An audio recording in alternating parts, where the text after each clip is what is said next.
Sahabat, Assalamualaikum warahmatullahi wabarakatuh. Saat ini kami sedang berada di Buperta Cibubur. Saya sedang bersama dengan Bang Apni Ahmad. Bang Apni Ahmad ini adalah mantan anggota DPR 2 periode di zaman reformasi. Dan sekarang beliau juga sebagai pengamat bidang politik, sosial dan budaya, dan penggemar lingkungan. Assalamualaikum Bang Apni. Waalaikumsalam warahmatullahi wabarakatuh. Alhamdulillah Bang Apni umurnya udah berapa sekarang? 72. 72, saya 70. Kita satu angkatan ya. Alhamdulillah kita sekarang ingin membahas tentang fenomena mualaf dan debat. Ini mungkin ini agak sedikit sensitif ya, tapi insya Allah tidak akan menjadi problem karena kita membahasnya berdasarkan fenomena yang terjadi selama ini di medsos. Bang Apni, sekarang ini kan kita lihat ada fenomena ya, ada debat Islam Kristen, kemudian ada fenomena mualaf ya, banjirnya mualaf di mana-mana, bukan hanya di Indonesia tetapi juga di seluruh dunia, bahkan di dunia Barat. Beberapa kota di Eropa sekarang sudah menjadi mayoritas Muslim. Nah ini bagaimana menurut pendapat Bang Apni dalam fenomena yang terjadi ini? Ya, saya berpikir ini adalah fenomena yang alamiah. Kenapa? Karena ini menarik. Ini disebabkan umat Islam pada saat ini berada pada posisi defensif dalam sisi politik terutama. Tetapi ketika ilmu pengetahuan menemukan kebenaran Islam, terjadilah modernisasi. Jadi orang-orang yang berpindah agama itu bukan karena hebatnya para pendakwah Islam, walaupun ya harus diakui mereka punya jasa besar, tapi lebih kepada ketika ada kegalauan dari mereka-mereka yang berpikir, yang menggunakan akal sehat, dan mereka melalui ilmu pengetahuan yang berkembang saat ini, mereka menemukan kebenaran Islam. Ini suatu fenomena yang menarik dan nggak bisa dikendalikan oleh siapapun. Dia terjadi secara alamiah. Alamiah ya, dan makin maju negara, makin maju ilmu pengetahuan, makin terbukti kebenaran Islam. Dan sekarang ini kan teknologi informasi sudah masuk ke ruang-ruang privat ya. Betul. Masuk ke ruang tempat tidur, masuk ke masing-masing orang, tidak bisa dicegah ya. Nggak bisa dicegah. Ini suatu kebenaran yang nggak bisa ditahan oleh siapapun. Satu keajaiban tidak sejarah. Bisa dikendalikan oleh siapa, pemerintah manapun. Iya. Nah, ini berkembang dengan sangat cepat, dengan sangat baik, dan itu menemukan jawabannya ya. Jadi kebenaran Islam itu bukan karena hebatnya orang-orang Islam melakukan perdebatan, tetapi hebat karena ilmu pengetahuan menemukan bahwa Islam itu benar. Membuktikan beberapa hal yang ternyata terkonfirmasi oleh ilmu ya. Satu contoh tentang ada dua laut yang berbeda tapi bertemu, adanya bumi berputar, gunung-gunung terdiam padahal dia bergerak, kemudian adanya gunung berapi dalam laut dan segala macam, banyak hal ya. Dan setiap penemu itu kemudian akhirnya jadi mualaf gitu. Karena mereka menemukan pengetahuan. Jadi karena apa yang ditulis di Al-Quran yang itu satu keajaiban juga yang tetap asli dari awal sampai sekarang, itu terkonfirmasi bahwa benar. Mengatakan ini benar adanya ya, padahal itu 1500 tahun yang lalu ya. Kalau seandainya Nabi Muhammad itu bukan siapa-siapa, tidak mungkin pikiran sejauh itu. Iya. Gitu. Dan Islam pun pernah melintasi kejayaannya. Karena kalau nggak tidak salah itu peradaban di dunia itu ada 3 ya, peradaban Yunani, Islam dan Barat. Ketiga itu saling berurutan ya. Islam juga begitu, ada periode di mana periode pembentukan karakter, watak, akhlak gitu. Akhlak ya. Zaman Rasulullah. Periode Mekah itu ya. Periode Mekah, kemudian ada periode di mana Madinah. Berikutnya konsolidasi ya. Ilmu pengetahuan zaman Abbasiyah. Ilmu pengetahuan itu sangat maju. Itu yang membuka seluruh pembentuk peradaban hari ini, peradaban Barat dunia. Iya. Kemudian ada periode di mana dakwah Islam itu melalui penguasaan wilayah. Oh itu zaman Ottoman. Zaman Ottoman ya. Dan ini yang kemudian selalu dibawa orang yang anti Islam, diangkatkan Islam itu menyebar lewat pedang. Padahal tidak itu. itu itu bagian aja dari Bagian ini mekanisme sejarah lah ya, sejarah lah kehidupan Jadi manusia. proses begitu. Nah sekarang nampaknya Islam bergerak berbasis pada ilmu pengetahuan. Dan satu lagi, bukan hanya itu, perilaku individu Muslim ini terlihat di Barat. Orang-orang Barat itu kan selain mereka tahu pemikirannya lewat ilmu pengetahuan, mereka lihat perilaku Muslim yang baik-baik, sehingga mereka cocok lah. Jadi kayaknya nampaknya mereka sudah bisa membedakan antara ajaran Islam dan perilaku Muslim ya. Dimanapun selalu antara ajaran tidak 100% menjadi bagian kehidupan penganutnya. Dan saya tertarik tuh dengan mualaf siapa Ustadz Manaham Ali ya. Dia katakan bahwa dia tidak akan mungkin masuk Islam kalau melihat perilaku Muslim, tetapi dia melihat ajarannya. Betul. Dan dia pelajari itu. Betul. Ustadz Pelik juga begitu. Ustadz Pelik juga. Dan terakhir nih tokoh muda Cindo ya. Jocelyn ya, itu juga mengagumkan juga itu. Ya. Karena itu tadi mereka kemudian dengan ilmu pengetahuan yang mereka miliki, mereka menemukan kebenaran Islam. Jadi sekarang nampaknya pola dakwahnya adalah berbasis pada ilmu pengetahuan. Jadi apa yang dilakukan oleh ustadz-ustadz kita sudah, menurut saya jasanya juga besar. Saya tidak ingin menjelaskan, tapi mungkin harus lebih kreatif, harus lebih menggunakan ilmu pengetahuan untuk menjadi instrumen dakwah. Dan ini fenomena debat bagaimana nih? Fenomena debat ini kan seru juga nih, nggak kurang-kurang. Fenomena itu menurut saya baik-baik saja selama menjaga etika. Artinya tidak asal ngotot, apalagi. Dan di dalam Islam itu kan dipandu ya, boleh berdiskusi dengan agama lainnya sepanjang menjaga etika ya. Etika itu penting karena tanpa etika komunikasi jadi tidak boleh menghujat ya. Tidak boleh menghujat bagaimana pribadi. Jadi artinya kita sama-sama menghormati, berbeda, tapi tidak perlu mengusik pribadi masing-masing. Berdasarkan data ya. Ya, data. Itu Ustadz Juma dari Makassar, anak muda itu hebat juga ya. Hebat. Saya ngikutin terus dia. Oh gitu. Saya ikuti terus dan dia punya basis ilmu pengetahuan yang cukup kuat, terutama tentang agama lain yang kristolog ya. Kristolog. Kenapa dia begitu? Karena dia merasa sebagai Muslim terganggu oleh penggunaan istilah-istilah Islam oleh agama lain. Oh gitu ya. Misalkan Islam itu mengenal Allah ya.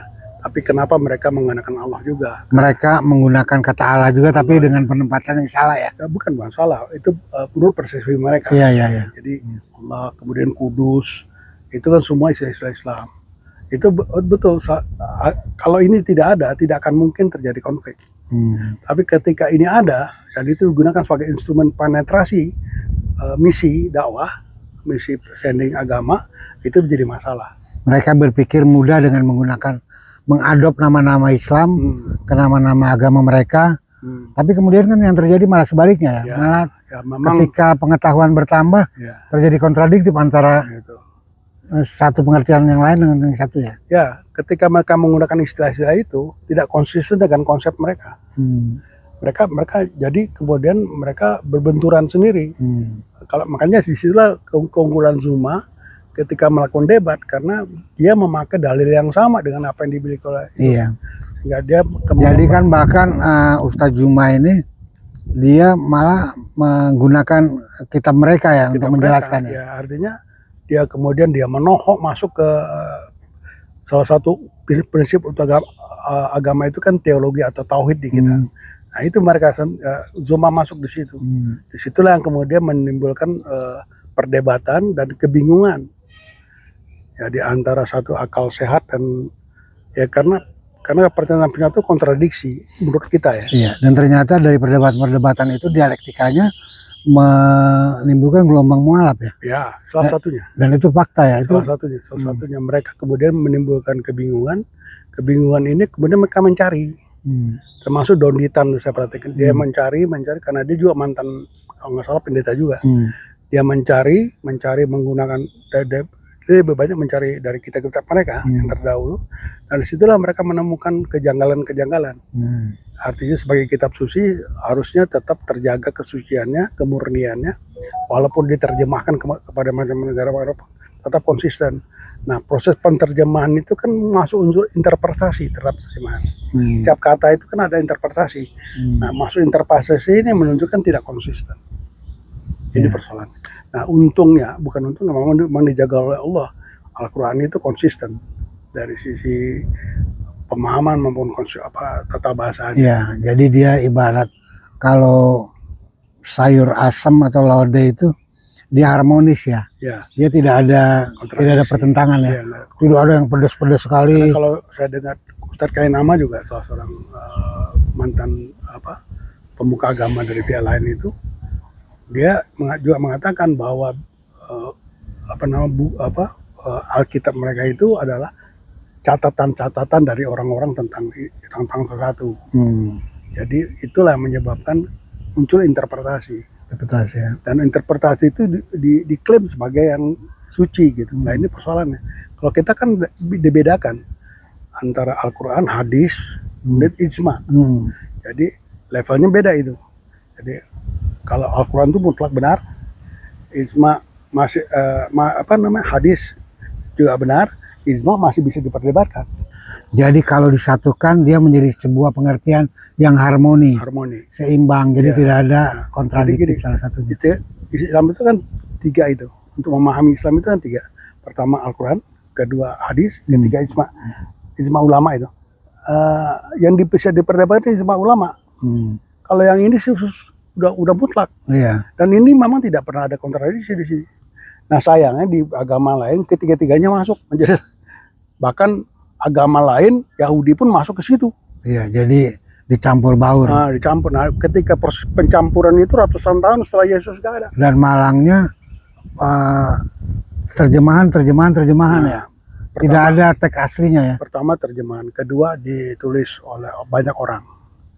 Ketiga masa penulisannya jauh daripada zamannya nabinya, pemuka agamanya. Nah itu, jadi itulah menimbulkan banyak interpretasi yang menyusup masuk dalam kitab suci itu. Jadi sekarang problemnya menurut Bang Apni ini kan fenomena ini baik-baik aja ya? Menurut saya selama kita masih menyadari bahwa ini proses dialektika ilmu pengetahuan, kan ini juga ilmu pengetahuan kan, ya nggak apa-apa asal jangan dibawa ke ranah emosi ya. Kemudian masuk ke wilayah menerabas etika. Jadi terserahlah kepada masing-masing pihak yang mendengar, yang membaca, kemudian memilih atas dasar pilihannya ya. Betul. Mau ke kiri atau ke kanan. Tetapi dari fenomena debat ini informasi masuk ke mereka ya. Yang saya khawatir ada unsur pemaksaan. Pemaksaan mencegah orang ingin mualaf, atau ada pemaksaan untuk orang yang konsisten dengan agamanya itu menjadi ragu. Ya karena kan sudah terjadi itu kan. Jadi hujatan-hujatan terhadap Islam itu kan dalam rangka itu juga. Sebetulnya dalam rangka mencegah agar orang jangan mualaf. Karena itu secara sistematis masif Islam dijelek-jelekin terus, dihujat terus. Atau contoh Gilbert itu ya. Gilbert itu Lumandong gitu. Itu kan nggak perlu dia bicara seperti itu. Karena toh kita udah masing-masing berbeda. Nggak perlu, dan silakan kalau cuman di gereja dia, nggak usah disebarluaskan karena itu kan menimbulkan, bagi saya sih nggak penting itu. Mau dia ngomong bagaimanapun nggak ada urusan itu. Tapi ketika dia keluar dari situ, ruang private masuk ke ruang publik, jangan salahkan kalau ada komentar. Dan juga jadi lucu karena kan nggak begitu.